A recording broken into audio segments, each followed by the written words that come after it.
नमस्कार दोस्तों। आज मैं आपके लिए मुंशी प्रेमचंद जी के द्वारा लिखित कहानी ममता का हृदय भाग 2 लेके आई हूँ।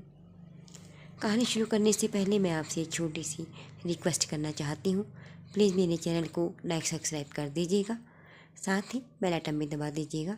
तो चलिए शुरू करते हैं। ममता का हृदय भाग 2। शहादतें मिल गई। महीने भर तक मुकदमा चला। मुकदमा क्या चला, एक ढोंग चलता रहा तथा सारे अभियुक्तों को सजाएं दे दी गई। आत्मानंद को सबसे कठोर दंड मिला, 8 साल का कठोर कारावास। माधवी प्रतिदिन कचहरी जाती, एक कोने में बैठी सारी कार्यवाही देखा करती। माधवी का चरित्र कितना कमजोर, कितना निर्दय, कितना नीच है, इसका उसकी अब तक अंदाजा भी ना हुआ था। जब आत्मानंद को सजा सुना दी गई और वह माता को नमस्कार करके सिपाहियों के साथ चला तो माधवी मूर्छित होकर धरती पर गिर पड़ी। 2-4 दयालु व्यक्तियों ने उसे एक तांगे पर बिठाकर घर तक पहुंचाया। जब वह शुद्ध में आई, उसके हृदय में शोल सा उठ रहा था। किसी प्रकार धैर्य नहीं होता। उस घोर आत्मवेदना की हालत में अब उसे अपने जीवन का केवल एक ही लक्ष्य दिखाई देता और वह है इस जुल्म का बदला। अब तक बेटा उसके जीवन का आधार था, अब शत्रुओं से बदला लेना ही उसके जीवन का आधार होगा। जिंदगी में अब उसके लिए कोई उम्मीद न थी। इस अत्याचार का बदला लेकर वह अपना जन्म कामयाब समझेगी। इस अभागे नरपिशाच बागीची ने जिस प्रकार उसे रक्त के आंसू रुलाए हैं, उसी भांति वह भी उसे रुलाएगी। नारी हृदय कोमल है, किंतु केवल अनुकूल दशा में। जिस हालत में पुरुष दूसरों को दबाता है, स्त्री शील और विनय की देवी हो जाती है। मगर जिसके हाथों अपना सर्वनाश हो गया हो, उसके लिए स्त्री को पुरुष से कम घृणा और क्रोध नहीं होता। अंतर सिर्फ इतना होता है, पुरुष शस्त्रों से कार्य लेता है और स्त्री कौशल से। रात गुजरती जाती और माधवी उठने का नाम न लेती।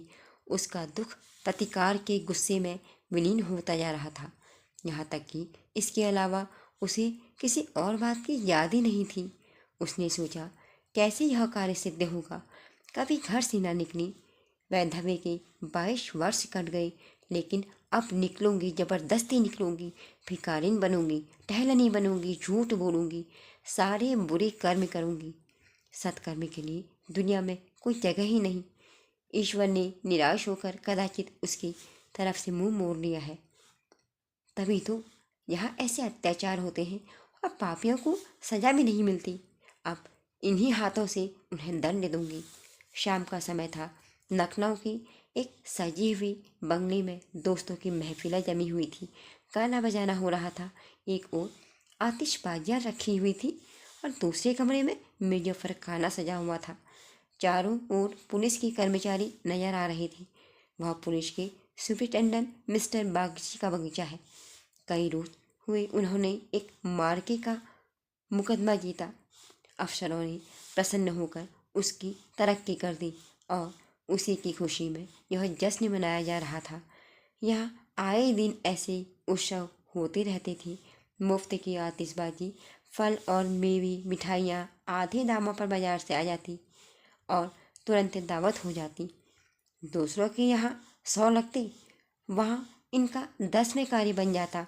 दौड़ धूप करने के लिए सिपाहियों की फौज थी ही, तथा वह मार्के का मुकदमा क्या, वही जिसमें निरपराध लोगों को बनावटी शहादतों से जेल में डाल दिया गया था। गाना खत्म होने पर लोग भोजन करने बैठे। बेगार की श्रमिक और पल्लेदार जो बाजार से दावत और सजावट के सामान लाए थे, रोते या हृदय में गालियाँ देते चले गए। पर एक बुढ़िया अभी तक दरवाजे पर बैठी हुई थी। अन्य मजदूरों की तरह वह भुन भुना कर कार्य न करती थी। हुक्म पाते ही खुश दिल मजदूर की तरह दौड़ दौड़ कर हुक्म बजा लाती थी। वह माधवी थी और इस वक्त मजूरनी का वेश धारण करके अपना घातक संकल्प पूरा करने आई थी। अतिथि चले गए, महफिल उठ गई, दावत का सामान समेट दिया गया। चारों तरफ सन्नाटा छा गया, किंतु माधवी अभी तक यहीं बैठी थी। अचानक मिस्टर बागीची ने पूछा, बुढ़ी तू यहाँ क्यों बैठी है? तुझे कुछ खाने को मिल गया? माधवी: हाँ सरकार, मिल गया। बागची: तू जाती क्यों नहीं? माधवी: कहाँ जाऊँ हुजूर? मेरा कोई घर द्वार थोड़े ही है, आदेश हो तो यहीं पड़ी रहूं। पाँव भर आटे को पर बस्ती हो जाए हुजूर। बागची: नौकरी करेगी? माधवी: क्यों नहीं करूँगी सरकार, यही तो चाहती हूँ। बागची: लड़का खिला सकती है? माधवी: हाँ सरकार, यह मेरे मन का काम है। बागची: अच्छी बात है, तू आज से ही रह, जाकर घर में देख, जो कार्य बताए वह कर।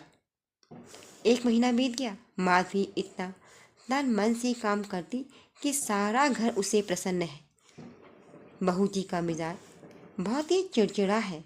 वह दिन भर चारपाई पर पड़ी रहती है और बात बात पर नौकरों पर झल्लाया करती, किंतु माधवी उसकी घुड़कियों को भी सह लेती।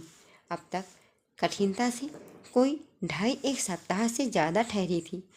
माधवी का कलेजा ही है, जली कटी सुनकर भी चेहरे पर मैल नहीं आने देती। अब आगे कहानी कौन सा नया मोड़ लेगी, सुनेंगे ममता का हृदय भाग 3 में। तब तक के लिए धन्यवाद, नमस्कार।